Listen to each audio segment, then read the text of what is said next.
ফলনের পর ফেলে দেয়া কলা গাছ থেকে নারীদের অতি প্রয়োজনীয় স্যানিটারি ন্যাপকিন। শুনতে খটকা লাগলেও বাস্তবেই তা তৈরি হচ্ছে রাঙামাটিতে।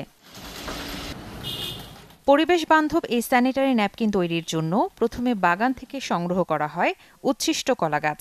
পরে এর বাকল থেকে মেশিনের সাহায্যে আঁশ বের করে রোদে শুকিয়ে সংরক্ষণ করা হয়। ছোট টুকরো করে বয়েল ও ব্লান্ড করে শুকিয়ে বিভিন্ন সাইজে তা কাটা হয়।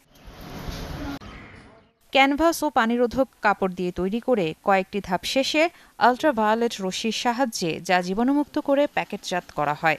পুনঃব্যবহারযোগ্য প্রকৃতি নামের এই ন্যাপকিন দেশে প্রথম বলে দাবি উইভ নামের উৎপাদনকারী সংস্থাটির। কলা গাছের ফাইবারটা কাটানোর পরে খাবারগুলো খেতে, তারপর ওইদিকে সেলাই করতে দিই আর কি। ফ্রেমে লাগানোর পরে এটাতে আমরা ফ্রেম সহ আমরা ওই ছাদে নিয়ে আমরা রোদ্রে দিয়ে দিই।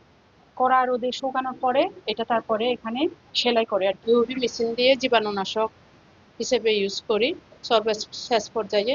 তারপর হচ্ছে আমরা প্যাকেটজাত করে ফেলি। উচ্ছিষ্ট কলা গাছকে সংগ্রহ করে আমরা কলা গাছের সুতা উৎপাদন করে আমরা এই বিভিন্ন প্রক্রিয়ার মাধ্যমে এই পুনঃব্যবহারযোগ্য স্যানিটারি ন্যাপকিন আমরা তৈরি করতেছি।